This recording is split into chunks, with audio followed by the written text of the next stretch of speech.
Bienvenidos todos, vamos a comenzar como ponente para traducir en inglés, tenemos alimentos internacionales, voy a cambiar ya en inglés. So, good morning, I am Margarita Ruiz Ramos, I'm here today on behalf of the Research Center for the Management of Agricultural and Environmental Risk, the Dhingra, to present within the series of seminars that Seminario organizes. This one dedicated to food waste.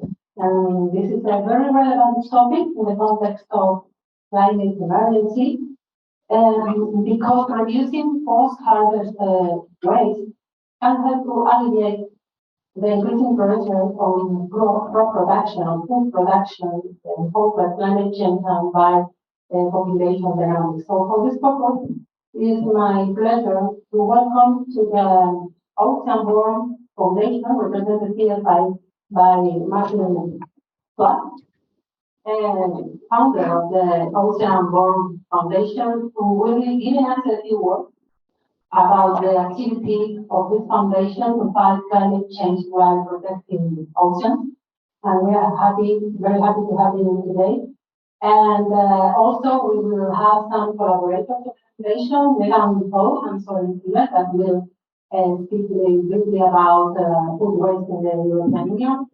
And finally, the floor will be to our main speaker. Welcome, Amit Dhingra, Head of Department of the Horticultural Sciences, Professor of Genómica and Biotechnology, and Senior Scientist of the Borlaug Institute for International Agricultural Development at Texas A&M University. And he will give us the main body of the seminar today. Also, I would like to thank Fernando, our colleague Fernando Silvano, for organizing and inviting me to this very interesting seminar today. And that's also, let's begin with Martin Schwartz, please, from the Ocean Board. The floor is yours. Thank you very much.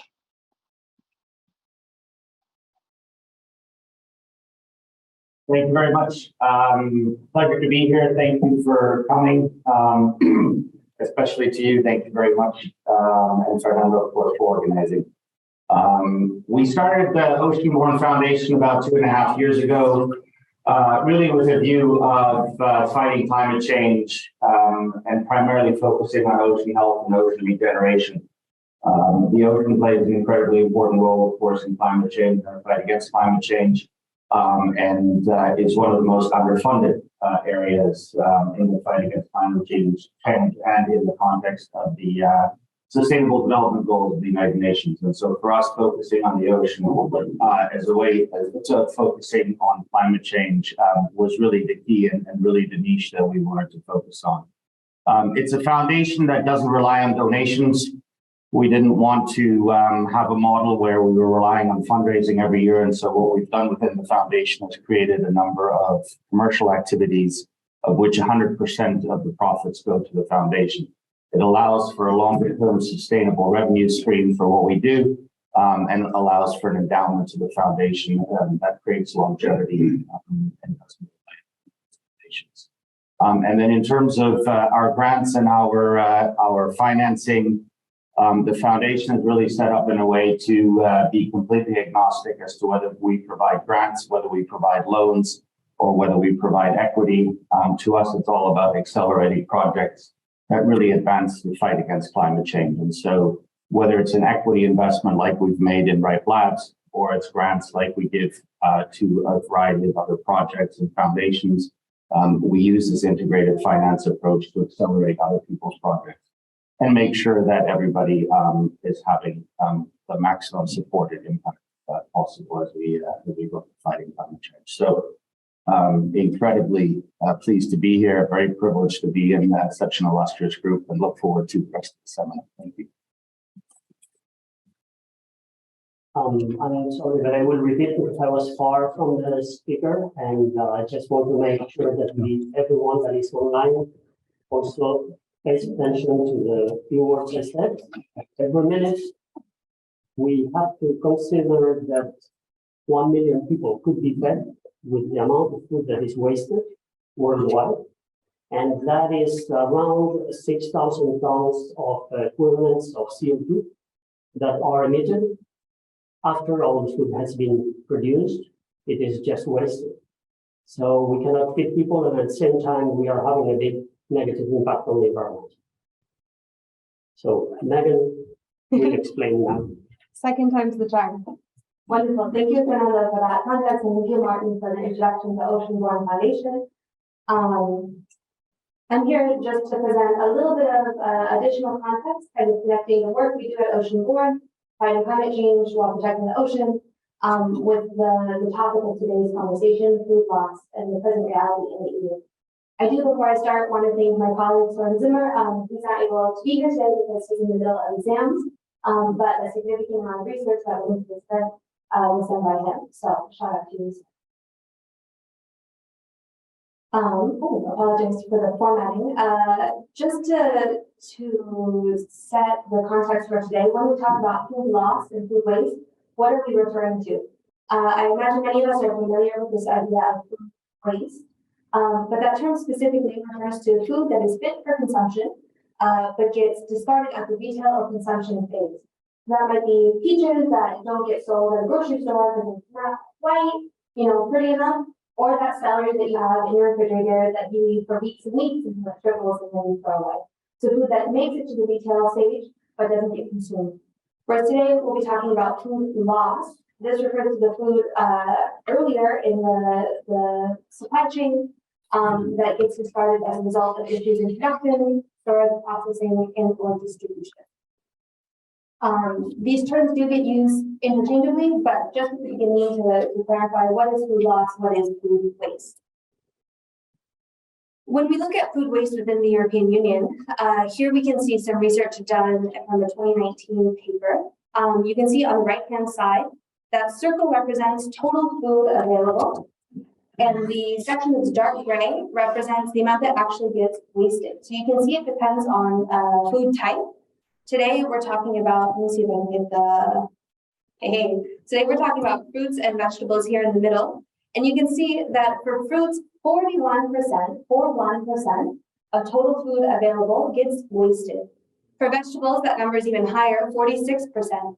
So nearly half of all food produced, fruits and vegetables produced in Europe get discarded before they, get discarded instead of consumed by individuals. And you can see here on the left, these colored blocks break down whether that happens in primary production, processing and manufacturing, distribution, retail, consumption while it was still edible, or consumption after it became inedible. So if we look at this breakdown, we can see that around 2/3 of the waste happens in the production, processing, manufacturing, distribution, and retail phases. Why do I make this distinction? Because it is precisely in this phase that Bright Labs, with their innovative technology, offers a solution. Grounding the topic even further, we can see within the EU a breakdown of waste generation in agriculture, forestry, and fishing. And if we see here, Spain is responsible for about 1/3 of waste generated in the EU. We were saying that nearly 1/3 of waste generation takes place within Spain, which means here in Spain, we have the greatest opportunity to tackle the problem. And just to further kind of highlight, here you see within the EU, here's the average, and these different colored bars represent what percentage of food waste comes from kind of these different phases of the supply chain or the consumption process. And so when we focus on Spain specifically, again, we see this dark red for households is about 40%. 2/3 comes from retail, service, production, processing, and manufacturing. So again, just to highlight that, because Spain is, a center of agricultural production here within the EU, what waste does occur happens in those production facilities, whereas in other countries that maybe don't produce as much, you see most of the waste coming from households. But here we have a real opportunity, because it's a center of production, we have an opportunity to tackle the waste that happens in those centers. And beyond, kind of the tragedy of losing produced food, what really are the consequences? What are the implications of food loss? So this is a report from McKinsey that highlights the environmental impact of food loss. And so beyond the food itself being lost, we can see here that fruits and vegetables make up about 28% of food loss. You have CO2 emissions and water usage. And it's important to highlight these are emissions and water lost with no productive end, because ultimately this food gets thrown away. So emissions for the sake of production is understandable, but emissions for food that ultimately gets discarded is a travesty, especially given the current situation we're in, facing a climate crisis. So here we can see that fruits and vegetables actually have disproportionately fewer emissions, given that they're 28% of food loss, but 17% of emissions. And these emissions aren't only, what is emitted from the fruit or vegetables rotting. It's also everything, transport, distribution, processing, everything that goes into getting this produce to consumers just for it to get discarded. What's particularly alarming here is the water consumed by produce that's ultimately lost. You can see that fruits and vegetables here have an outsized impact with a significant amount of water being lost. And again, what's kind of the bigger picture? What are the knock-on effects? Obviously, coming from Oceanborn Foundation, we're going to bring it back to the ocean. But it's true that in the end, the ocean impacts everything. Everything impacts the ocean. So when we talk about these CO2 emissions, yes, they get released to the air, but ultimately they're absorbed by the ocean. This contributes to ocean warming, ocean acidification. This undermines marine food chains. This undermines coastal economies, coastal communities, which knocks on to kind of the larger world economy. When we talk about water loss affecting the hydrosphere, that also obviously ties into the ocean. And when we talk about agricultural processes in particular, when we talk about fertilizers that often get washed off of cropland and end up in waterways, that all ends up in the ocean, which contributes to eutrophication and further contamination of these marine ecosystems, which again, just goes up the chain. So as Fernando pointed out, like, yes, we're talking about food loss, but this goes beyond the field, this goes beyond the supermarket. Ultimately, all of this is linked, all of this is tied. So if we can start to address kind of the misuse of resources, if we can start to address the discard of produce, we can start to kind of tackle this larger system and have a much bigger effect. So briefly, just to resume, wanted to highlight that 41% of fruits available in the EU are ultimately wasted. The implications here go beyond just the greenhouse gases emitted in the rotting process. You have the emissions of processing transport, as well as the significant effects on fresh water use. And then lastly, the EU countries share, Spain is responsible for nearly a third of waste. And so the bigger share of the problem means the biggest opportunity for impact. And with that, I'm very excited to bring out Dr. Amit Dhingra to tell us about Ripe Labs, their incredible technology, and how they're contributing to this solution. So thank you all.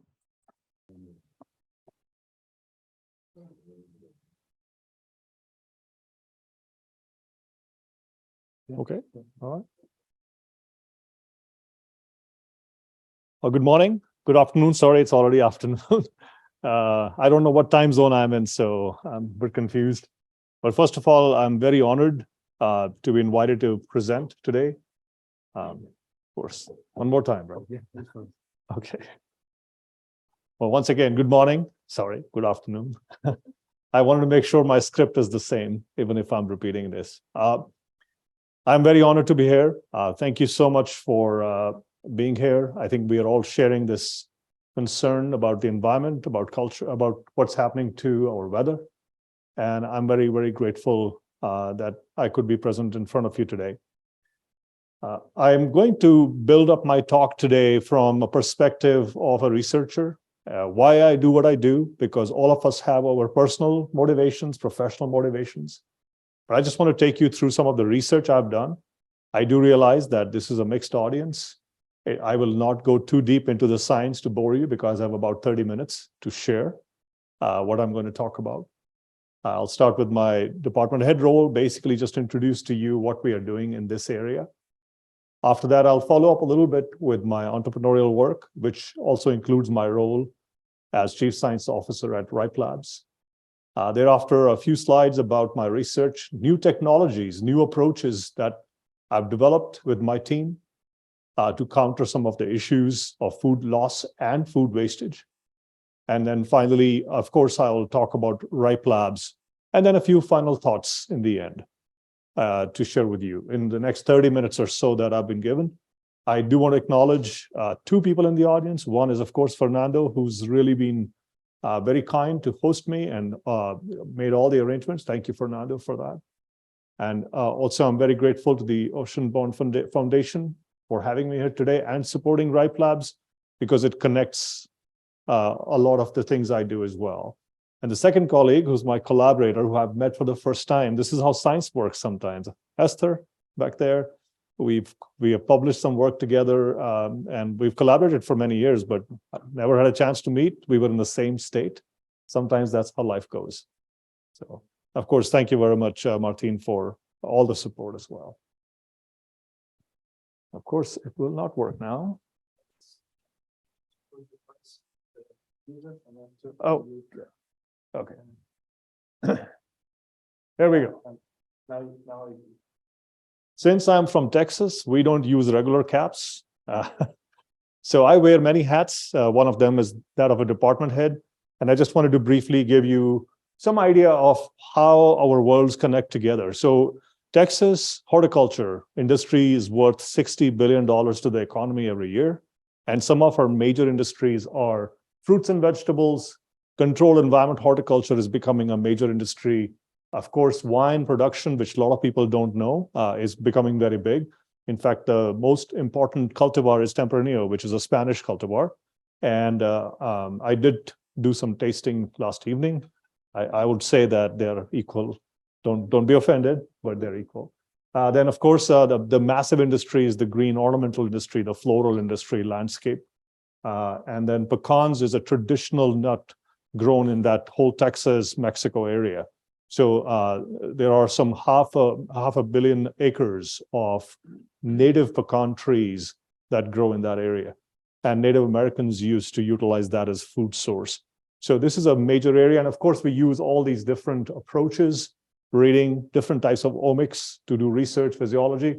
But we are focusing on health, innovation, production, education, and training as well. So I joined as the department head about 19 months ago.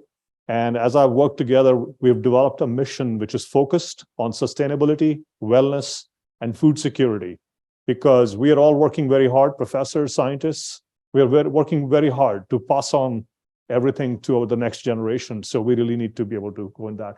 But sustainability is not just a fancy word for us.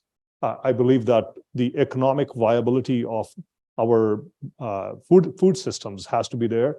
Of course, we have trained people. We have to sustain these industries through training people. And finally, if our environment is not safe, if it's healthy, nothing will work. So that is at the base of that foundation. I want to talk about wellness briefly. We all know that eating fruits and vegetables is healthy, but people don't make those choices. So I've created a program called Spirited Learning, where we bring people together around horticulture, around wine, and we create awareness. That is the biggest part, because a lot of people who are not in agriculture don't connect the dots. They feel like their food is supermarket driven and nothing else. So trying to bring awareness to all the people. And of course, by the way, if you did not try pecans, you should. They are the highest nutrition content in terms of antioxidants. Finally, food security. We are supposed to produce 70% more food with less and less land. You might notice nobody talks about saving food after we have produced it. I think that's the challenge we face. Dr. Borlaug, Dr. Norman Borlaug, have you heard of his name? Some of you have, some of you haven't, that's okay. He is the father of was the father of the Green Revolution in the late 60s, 70s. His work alone saved 1 billion people. And it is not a stretch to say I'm standing here because of his work, because I grew up in those times in New Delhi, India. In fact, my parents did not celebrate my birthday till I was 5. And that was a very common thing during those times, because child mortality was big. issue. And if a child made it to the age of 5, only then they had a higher life expectancy. So we've lived through those times. I've lived through those times. And I think the second green revolution will come from our crops that we work on: fruits, vegetables, nuts. I will also add wine there because we need to have those too. So the first green revolution, of course, came from cereal grains. But cereal grains are big consumers of water, and they produce about a less amount of calories. But the focus in the world at that time was, let's produce more calories. That was the entire focus. But then we realized that we also need nutrition to go along with that. And the second green revolution will be through these perennial crops, where fruits require almost half the amount of water, but produce almost 10 to 20 times more calories. But they also have nutrition as well. So I think this is where food security is going. So now I'm going to switch topics onto my two other roles, which are interrelated. US universities not only allow, but encourage and promote professors to be participating and supporting work in the outside economy. So that's why I've been able to start my own company, but also be part of two other companies, including Ripe Labs. So I'll just briefly give you an overview of those companies, what we are doing, and you will see it all connects with the same goal. And it finally connects with my personal mission as well. So one of the things I do, which is a research spin out from my Washington State University role, where I was 15 years before I started my role at Texas A&M. We developed the latest genomics technologies, DNA and RNA-based technologies to detect viruses in plants, and also being able to get NSF, National Science Foundation, and USDA grants to really provide the highest level of testing capability. We can detect even a few strands of viral replication or expression, because that is very important for our crops. I don't know if you're familiar with this, but it takes about $40,000 to $60,000 to establish 1 acre of an apple orchard. Imagine if the plants are infected with any disease when it is planted. And it takes about 5 to 7 years to break even in that business. So if you start losing trees, that's a big risk. So working with farmers, we've developed this and commercialized this technology since 2011. We also use controlled environment horticulture to produce clean, true to type. So we use genomics technologies to produce clean material. My lab was the US lead on the Apple Genome Project. We've recently published the almond genomes with Pere Arús in Barcelona. So we've been collaborating on various, and my lab's also done pear as well as cherry, peach genomes. So we've been in that role, but my goal is to take that knowledge to the farmer directly. We don't want to just publish a paper. And then finally, recently, when I speak with farmers, they just don't want good plants. They're always questioning how can they keep their soils healthy. So briefly, I'll just say that we've just acquired a company. My company acquired another one in 2021. We take any type of biomass, right now we're just using crop residue biomass, but convert it into biochar, which can go back in the ground, and that's permanent carbon that gets into the ground. So you can kind of see the full life cycle. Ag tech company produce plants and then take that biomass back into the ground. This is the biomass processing unit, which can really help in processing any biomass, converting it into biochar that really improves soil health, again, which produces better crops. But you can use the energy then to run a greenhouse or take it into a boiler system, which can really run things. This is a true carbon negative, not carbon neutral, a carbon negative technology. We can talk about it later as well. My second company that I got involved during the pandemic, I got asked to help with a molecular farming project. It is to prevent animal cruelty, also help with reducing the footprint, the carbon footprint in livestock production. Traditionally, 60% of the food that we produce goes to feed the livestock, which then it is utilized to produce food. But what we did was, you're all familiar with genetic engineering. I've been in that field for 25 years, and I've expressed many proteins in multiple crops. They asked me to help with taking some of the key animal proteins that really provide support to the processed meat market. So right now, out of $1 trillion industry, about 70 to 80% of the meat is processed. And if it's not properly processed or stored, it also goes waste. So the idea is that we can take key animal proteins, produce it in seeds like soybean and peas, and then convert that into crops and then utilize those seeds directly as an ingredient. It's not going to replace all the cows and the pigs on the planet, but the idea is to really create alternative ecosystems that can help. We were recently listed on NASDAQ as a way to accelerate the production. The first product will hit in the market in 2025. Finally, I started working with Ripe Labs initially as a collaborator because we were doing some post-harvest work, which some of it I'll share with you. And we had a common investor who introduced Moody and myself. Moody is the CEO. We were introduced to each other, and very quickly we realized that our goals are similar, our mission is similar, and my research program is really gearing towards what they're trying to do as well. Of course, they have a very different technology. I'll speak about it briefly, and I'm keeping the punchline till the end so that you can all stay engaged. Okay. Basically, they have a product that can be applied anywhere during the value chain, at the production time, retail, packaging, storage, even at home. And then you can really extend the shelf life of this. I'll briefly speak about this technology at the end. Finally, I just wanted to capture the problem that we are all trying to address. By the way, this is not a new problem. In 1970, there was a big essay which was called the population bomb. Has anybody heard or read about it? Okay, there is at least one person. So in 1970, it had massive consequences for the non-westernized world. China adopted a one-child policy. In India, women were being sterilized by force by the government because there was so much panic in the world at the time. Food is what we all live for, right? It feeds us. We have to feed ourselves 3 times a day at least. What I'm trying to say is this is not a new problem. The scale of the problem is beyond what we can imagine at this point. And that is why we need technologies.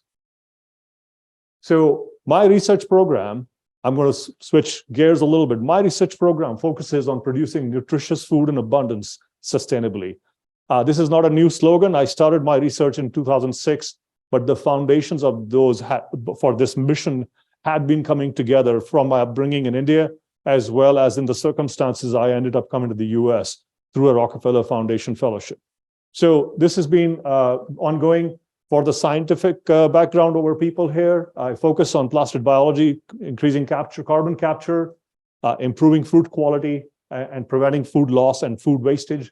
Looking at the interaction between soil and plants, because I can't just solve one problem, because we need to look at the entire system. And finally, also looking at plant pathogen interaction diseases issues.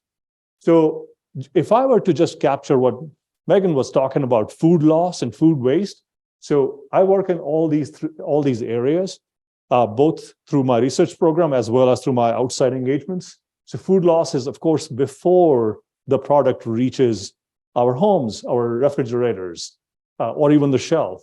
But food wastage is after the fact. So I'm going to discuss some of these issues. Of course, I don't do this work alone. This is my team. I'm very grateful to them that they work with me, and I can come and give and talk about their work to you all. This is my new team coming together at the Texas A&M. I've been there only 19 months. So slowly building up the team in this location. So first of all, I'm going to talk about a new technology that I've developed in the lab. By the way, this is all at more mature stages already. We've done a lot of trials with these as well. So I'm going to talk about pre-harvest quality.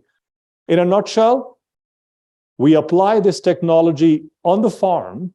So it prevents food loss, but after the food is harvested, it also prevents food wastage. So brief overview.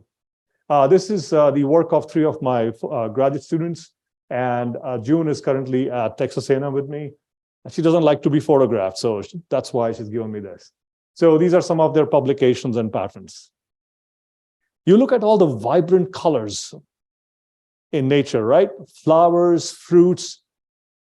These pigments are produced in one organelle, one little organelle. So everybody knows chloroplast. Here, the green pigmented organelle in the cell that performs photosynthesis.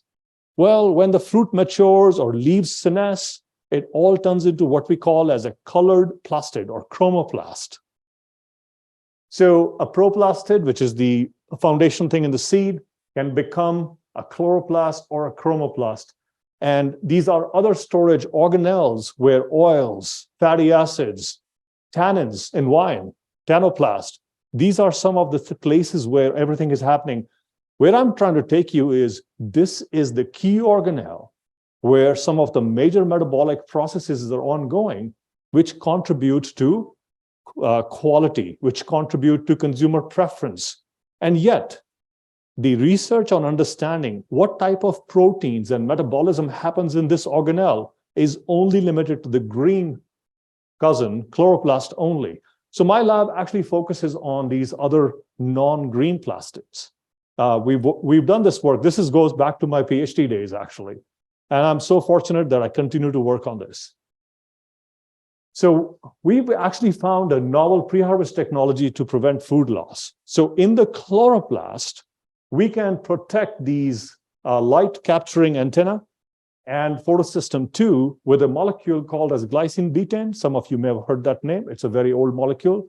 It's abundant in sugar beet molasses and spinach. You can derive that from natural sources. It holds these membranes together even as the fruit develops further. What it does is it allows for the fruit's quality to remain very high. It doesn't let the fruit to dehydrate during storage or controlled atmosphere. So the quality of the fruit is amazing in the end.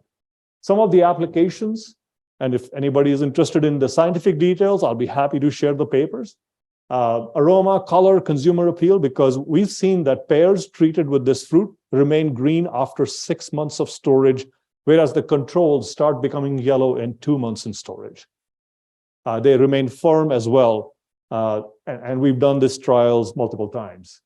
We can do stress resistance and the genetics for climate resilience. So now, if you look at a fruit, it can withstand extremes of temperature conditions. The leaves may fall, but the fruit really remains intact. And we can really understand from these proteins that are being targeted to the chloroplast or the chromoplast, what are the genetics behind that? Can we use those genes for developing better climate resilient crops? And then finally, because of this, the immediate impact, reduce food loss in that process. So this is a summary of some of the observations we've had in pears, where we have when you apply this product, the fruit shows delayed maturity. You can hang the fruit for 2 longer weeks, which means the fruit becomes larger, which gives more money to the farmer as well. It increases the shelf life, storage life. The fruit is firmer because consumers like to have firmer, greener fruit, at least in case of pears. And we saw something amazing.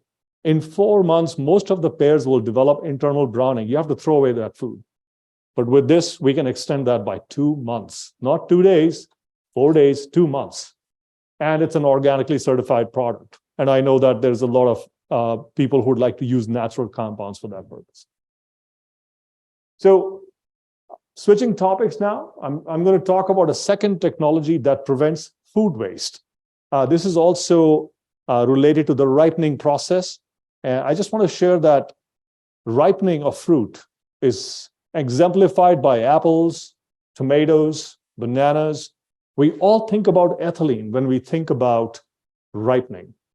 The challenge is that ethylene is not the end of it all. However, just like a society does things, we start fixating on one approach only.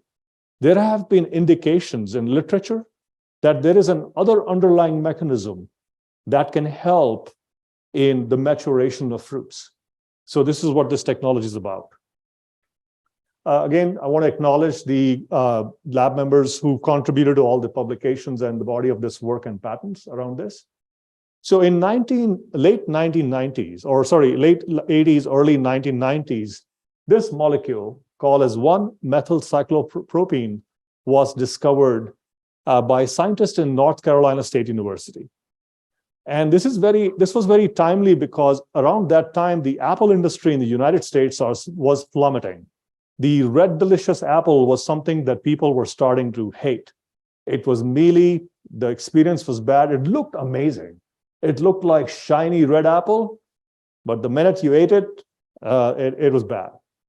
So what happened at that time was this molecule comes along, and this molecule was shown to bind the ethylene receptor. So if this is 1-MCP, oh, this is 1-MCP, it binds the receptor. Once the receptor is bound, no downstream process of ripening or degradation of the fruit would happen. And now you could store the fruit longer. In fact, today, all the apple breeds that are being generated and released, has anybody heard about Cosmic Crisp from Washington State? No? Okay, it hasn't reached the shore. Oh, Esther has. She probably tried some from the trees. But one of the traits that they start to look at now is how long can we store the fruit? Again, the goal is to reduce food wastage. So this molecule was proposed to be the end of it all, the magical molecule that will save the entire produce industry. There's a challenge. Nature always beats us. While it works very well in apples, if you expose a green tomato or a green banana to 1-MCP, it never ripens. Same is the case with pears. So in pears, we discovered this method, which is an alternative to ethylene-based ripening. The idea is if you can create a situation where you have a fruit which has been treated with 1-MCP, you can store it, and then imagine if you can come and unlock it when you need it. So this is what this technology is about. So our hypothesis was that we found that alternative oxidase, it's another process, alternative respiration that runs through the mitochondria. If we can activate that pathway exogenously by applying chemical exogenously, we can reawaken the fruit. So we've tested this on pears. We've tested this on tomatoes so far. We are just at the inception of this work right now and trying to expand our knowledge beyond those fruit. But we've been able to utilize hydrogen sulfide and glycolic acid. Now, whenever you hear chemicals like hydrogen sulfide, it's scary, right? We don't use that. Glycolic acid is also naturally produced by plants. And we can apply it exogenously and we can activate 1-MCP treated pears that has not been done before. We've gone ahead and created a product to reduce food wastage. We worked with Crunchback. Crunchback owns 50% of the sliced apple market, fresh sliced apple market in the United States. And we worked with that group to develop a new product because all these pears sit on the shelf. Because unlike Europeans, in the US, we want to pick up fruit and run with it. Convenience is what we want, right? So the fruit just sits on the shelf, degrades, and it's wasted. So the idea is, can we process that fruit produce to make a product that can then be consumed to save? So we are looking for commercial partners across the ocean as well if possible. Finally, I'm going to come to the punchline now. You can kind of see where the theme has so far has been to prevent food loss and food wastage. So when I started talking to Moody the first time when I was introduced to them, it was an exciting conversation to see that a lot of the work we're doing can move in this direction. And we have tools and technologies to quantify the scientific principles, try to understand the physiology, the biochemistry of how these molecules work. These are some slides provided by Ripe Labs. I wanted to share with you some of the thoughts. The challenge is, as I mentioned earlier, when we think about food wastage, we always think of ethylene-based processes. We do know that even non-climacteric fruit, such as sweet cherries or strawberries or grapes, will also produce ethylene at different time points, but also when they're damaged. So when you only think of ethylene, it's a very limiting thing. We're only talking bananas and tomatoes and peaches, perhaps, or apples. So we really need to think beyond ethylene concepts to really reduce food wastage, our food streams. Secondly, whenever there is a damage, the first thing that starts happening is you will start getting pathogen attack or fungal or bacterial infestations. The challenge is you cannot prevent, despite the best tools available to us, when the food is being processed or packaged, you will have some damage. That's something unavoidable. So how can we really work at that stage to reduce wastage?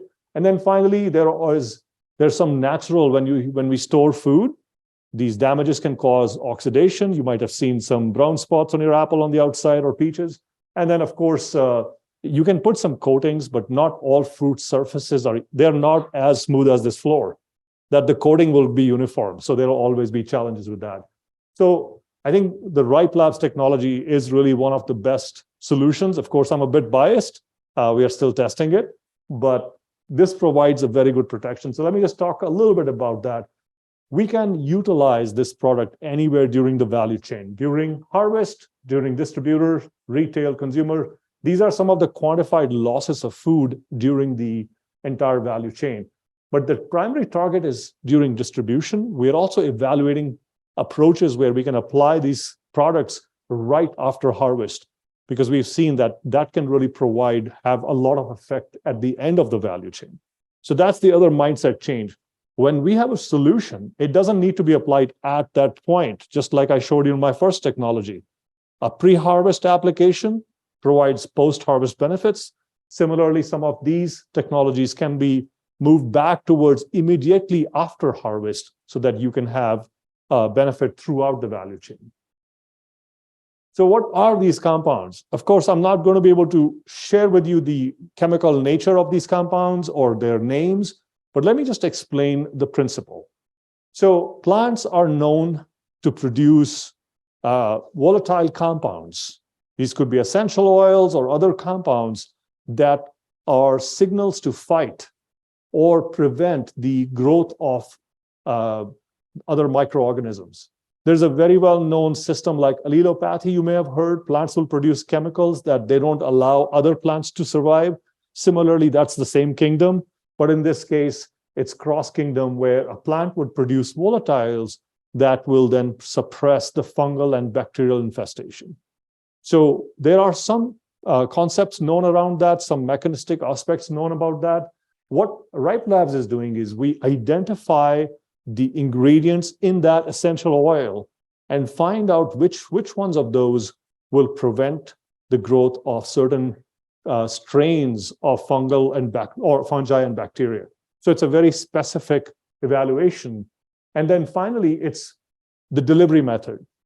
After we have discovered those are either placed on a sticker or a sheet, and that's what is this. And it kind of, because it's a volatile and there's a way to activate that application, the compound is then applied to the fruit and it provides protection. So this is the general mechanism about Ripe Labs.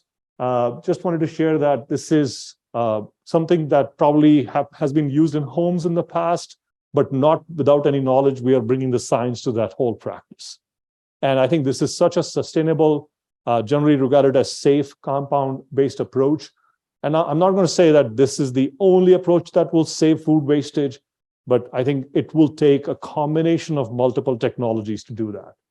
So right now, my lab at Texas A&M and WSU, we do physiological characterizations, phenotyping, phenomics of fruit, how these chemicals interact, because there are so many parameters to be identified before scale up and commercialization. We're also studying the molecular interactions.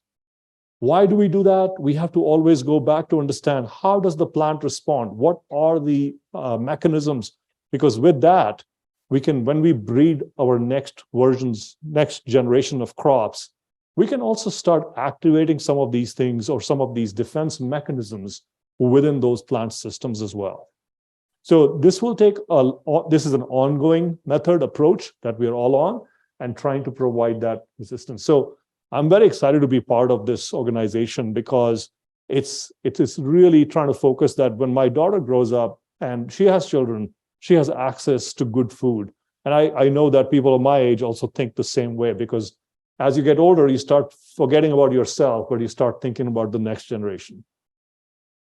So finally, I just want to wrap up all of this with some food for thought. These are some scary numbers. And I just want to point out a few. 24% of all the water that we use in agriculture is currently being wasted. 24%. And you all know that we are running out of water. Not long ago, Johannesburg in South Africa ran out of water for a week. So this is not some fictional thing happening. This is happening today. And so about 1.3 billion tons of food is being wasted as we speak. I just wanted to bring it to apples. About a pound of apples contains 81% water and about 800 calories. And fruits, as Megan showed, fruits and vegetables really have a lot of water, and we are wasting a lot of water in that process. So this is really critical. Finally, these are some numbers from the EPA, from US agency. You can have all the food wastage, right? You can put it in these landfills. So you spend a lot of effort, water, carbon dioxide footprint to bring all that food to the landfill. But it does something worse after that. It produces methane, which is even worse in terms of its negative impacts on greenhouse systems. And then finally, each year, the amount of food that is lost by US alone, this is just US alone, is equivalent to the carbon dioxide footprint emissions of 42 coal-fired power plants. While I don't want to leave you with this thought, I have a technological solution for this, which came together because of this association. This is where collaboration, interaction is very helpful. And as I was talking with Fernando yesterday, looking into all these things, I said, well, I already have a solution for this. Not to take care of the entire 1.3 billion tons, but to start making a small dent. Look at that. If we replace that biomass with this food waste, because we understand what the traits of the biochar need to be beneficial for soil health, we can create some carbon negative structures that we can process some of this as well. So to repeat what Fernando said, now in an image, I think I've been speaking for 30 minutes. We could have, the amount of food we could have saved, or what we have wasted, could feed 30 million more people. You know, that's a number we can't even imagine.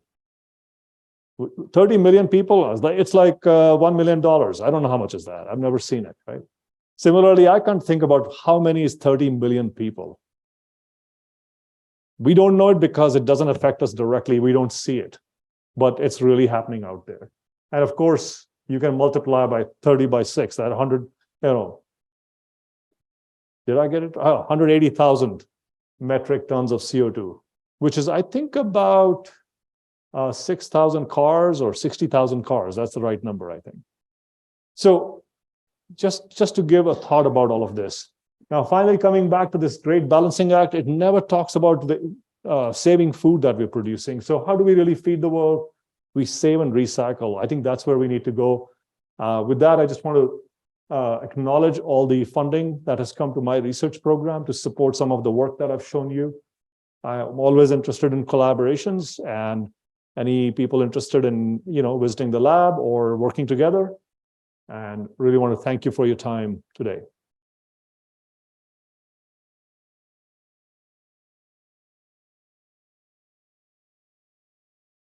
I'll take any questions.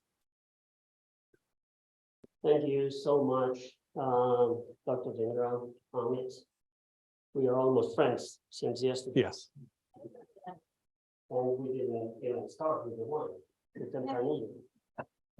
Tonight. Anyway, Martin, maybe we just can sit down here for a few minutes to ask and answer a few questions you want, or maybe Meg too. Margaret, you want to sit down here for a question? Just leave the Okay. people ask. So, Amit, just to break a little bit the ice, I would like to place a simple question. Say, imagine that this Ripe Labs technology works as good as we would like to. What would be an expected benefit with respect to what is food waste in quantities and impact in emissions or water footprint? Can you give us an idea, say 10, 15, 20%? What? Yeah. So because there are people online, I'll repeat the question. So Fernando's asked me a very difficult question. What would be the impact in terms of, or quantifiable impact in terms of water savings and CO2 savings once the, note the word, I said once the Ripe Labs technology is scaled, not if, because I think this is where it's headed. With this support, we can't fail. So the answer is, I don't know as of today, but there is, as we are working with larger scale producers, retailers, as well as wholesale market people, we will be able to quantify. But I do want to say one thing is, the data will have to be empirically calculated for each crop that we work with, because, and also different varieties as well. So this is getting granular, but the point is, if we really truly want to see the impact of CO2 savings as well as water savings on all of these crops, we'll have to work with like a Gala apple versus a Red Delicious will provide different results because of their different genetics as well. And that's why we're trying to understand the molecular pieces. But what we've started in that direction with, there are some, as you're aware of, some commercial trials, those can be utilized now to start quantifying that product, that concept. Thank you. Thank you. Maybe somebody, yes, please. No, I would suggest to let the people ask that also check the Zoom. Yes, if you want to ask something, you need to use this. Okay. No, or to talk or to invite, because they're not listening now. That's why I repeated the question. Yeah. Lo estoy comprobando, pero si quieres decirles que pregunten. Alguien de aquí para preguntar estos micrófonos. Es porque no oyeron antes. Sí, Antonio. What's the regulatory reaction to all this work, and how closely do you work with the Department of Agriculture or the corresponding departments in Europe or around the world with respect to your research?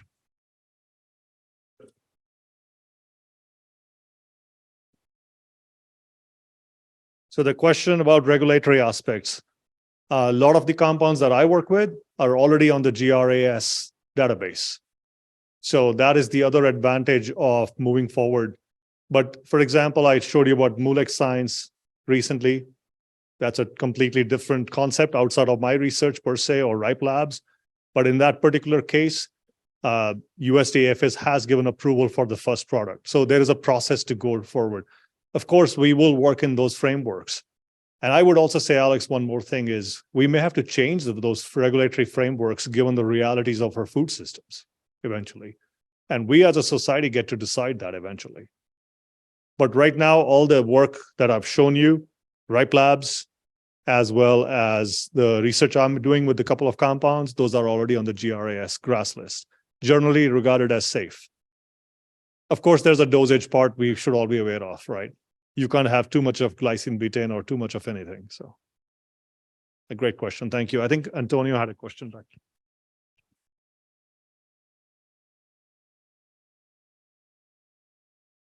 So great talk.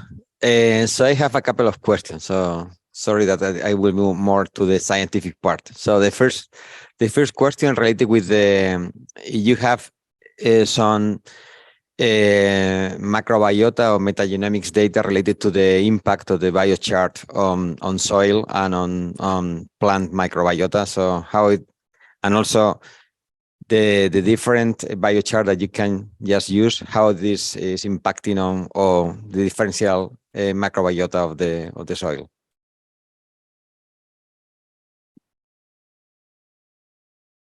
So now that all of you are here, I need to go back there. Now that you're all here, I have a whole presentation on biochar. No, I'm not going to present that, but to briefly answer your question, Antonio, first of all, we did not use 16S sequencing because it only gives us numbers of the microbiome and doesn't tell anything about the plant. So we have a paper in review right now. Basically, it's an analytical approach in omics. It's a frontiers session. What we are doing, what we've demonstrated there is we have used RNA-seq to look at the changes in gene expression, both in the root systems, in the abundance of the microbes, as well as how they are changing over a period of time during different developmental stages of the plant. So I think your question's coming from the same place, that just counting number of how many microbes, bacteria, fungi are there doesn't help, because for the uninformed, microbes can become spores and still be present in the soil. And that is somewhat misleading, not completely, but somewhat misleading.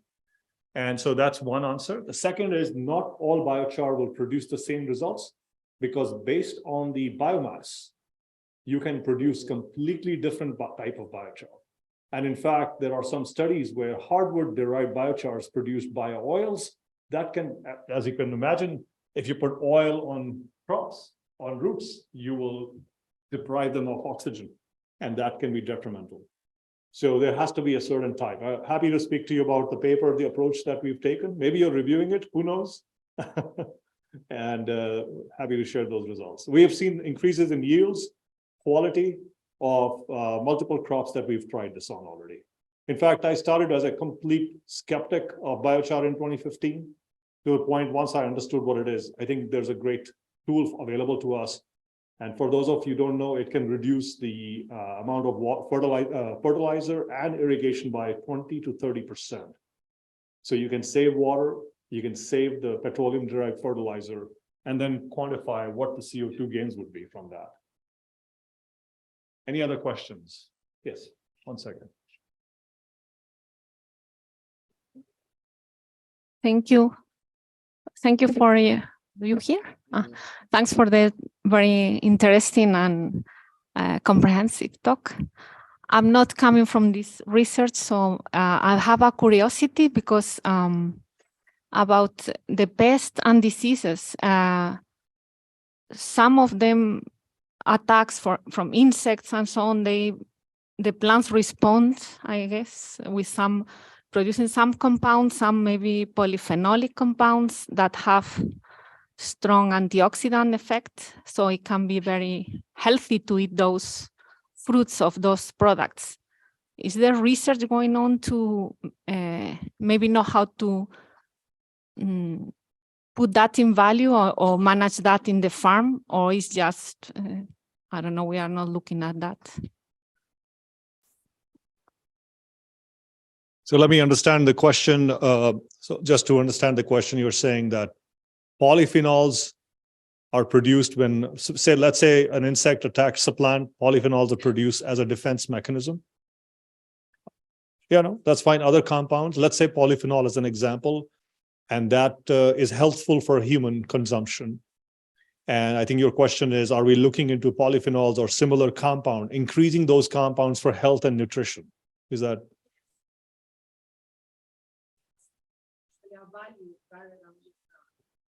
Okay.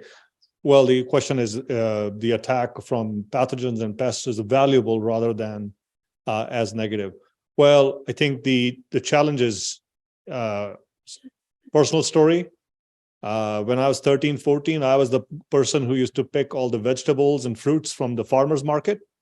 And at that time, we didn't have very advanced, at least access to advanced agriculture that I could go to. So yeah, our fruit was damaged and dinged, and it had other things going on in it. But we consumers, of course, you're aware of this, but we consumers want the perfect apple. We want the perfect tomato. That is the challenge you face. The fact that the animal has eaten is already means it's good, right? That's why birds will eat the sweet cherries before you can get to them if you don't protect them. So I don't have a perfect answer. However, I do want to say that there is emphasis on increasing the nutritional value of crops by increasing some of those polyphenols or ascorbates in the plant as well. In fact, we've shown in 2019, we published a paper in 2020 showing that organic fertilizer does have an increase in those pathways, not necessarily meaning that all the compounds were increased, but there are mechanisms of how you, what type of inputs you provide to the plant. It can enhance those healthful compounds without the pest and pathogen interactions. And any other questions? Yes, one more.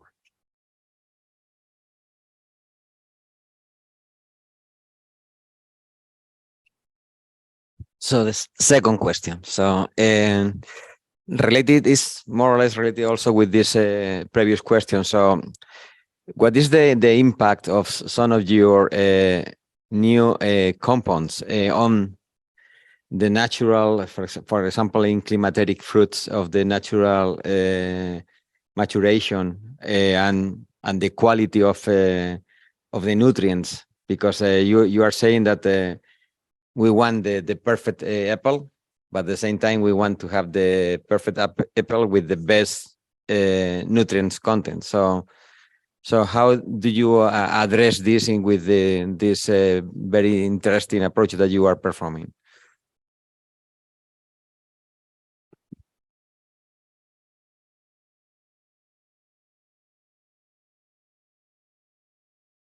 So that's a great question. And I did not, I mean, I had data to show that as well, but I thought for the interest of time, with the first compound, which is pre-harvest, we have clearly demonstrated that after it's applied, because it's natural process, it gets metabolized eventually, and it produces the quality of the fruit is no different from a naturally ripened product. So glycine butane, yeah. The second compound with glycolic acid is actually enabling ripening in the first place, because with 1-methylcyclopropene outside of apple, the ripening completely gets stopped or inhibited. So when we reopen that, we have quantified and published the increase in sugars. We did HPLC to quantify fructose glucose. We also looked at the organic acids. Citric acid in particular was enhanced, and we were able to demonstrate normal physiological functions like internal ethylene is a big way to quantify if the fruit has reached the point where it should. So we were able to reactivate all those processes. And I think part of the approach that we have come to, we have some other compounds as well in the organic acid category or in that category. What conclusion we've reached is when you're utilizing natural metabolites produced by the plant kingdom, because glycolic acid reactivates the glycolate cycle, and it also regenerates the TCA cycle intermediates like succinate, fumarate, you've got citrate and isocitrate. These are already present in the plant. So once you reactivate those compounds or regenerate those organic acids, the natural processes resume in the fruit. Great question. Thank you. Yes, there's one more question in the back.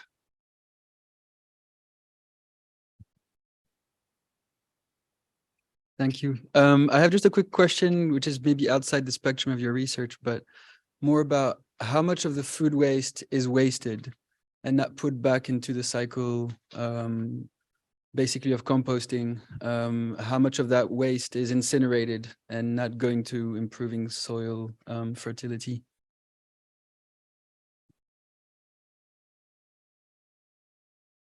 I am speechless.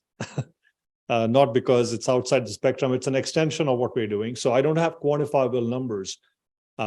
Anything that's incinerated will be converted to CO2. You'll be left with ash. That's why pyrolysis is the key answer to the question, to capture that carbon. Once everything is composted, it will also degrade finally by providing it will turn into CO2. But I'm not saying that we should not do that. We have to, again, always think of multiple approaches, right? So composting, incineration, pyrolysis, these can be combined. In fact, it's been shown that when you add compost and biochar together, you can have far better, a healthier compost production because of the porosity of the biochar throughout the structure. So for example, you have a deep bin where you have you're trying to compost. If you have biochar throughout that throughout that medium, you reduce the amount of bad microbes and the odors go away because there is porosity. So I think these are combination products, but I don't have the numbers for those. I think that's something to look into. Thank you. Thank you, Amit. Before I find out, there's a question from the chat. Please.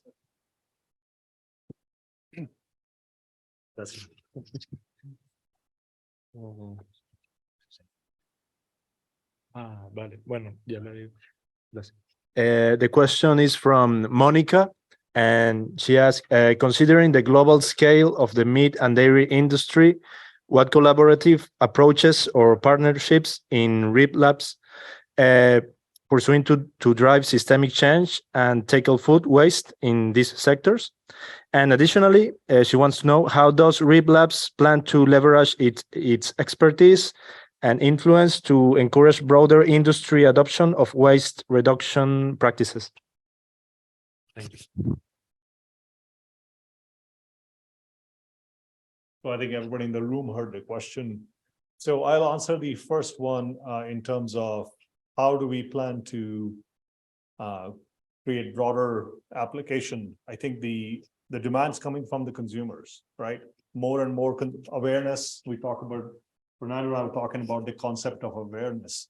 I think spreading the message. I know that there's beer that is being used to create awareness here, and I use wine to create awareness. So we have to use horticultural and agricultural products. Jokes apart, I would say that the biggest piece is creating awareness, and I think the younger generation needs to know more about it. We are all passing generation now. You will be inheriting this problem, unfortunately, that we've created with the best knowledge we had at the time. So what is RIPE Labs trying to do is, this is where we are scaling up, doing massive trials with not just the retail person or the household person. We're trying to do massive trials with the Walmarts of the world, for example, or those kind of organizations who are the major food producers or food or the part of the distribution chain. I think that's where we really need to attack, because that is where we can have the massive impact. On the meat and dairy market side, also, it's the same microbes. They are just a different strain or a different species. We will find compounds that will also help in that direction. I do want to make a point that these compounds are not antibiotics or antifungal. They don't kill. They are fungi static, which means they delay the production, because we don't want to stop the natural process. Does that help? I mean, we don't want to create resistance. That's why we already hear about antibiotic resistant microbes. We don't want to get into that situation. I hope I answered Monica's question. It's a tough one, but that's what business is for, to really scale this business, to really create adoption. We are already present in Europe. We are already present in the US, Mexico. So we are trying to start to get into other markets. Thank you, Amit. Thank you, everyone. I just have a final question, but this case is for the room. Have any of you tasted an ocean beer recently? Please come and enjoy. We can enjoy one and talk more with Amit. Thank you for coming.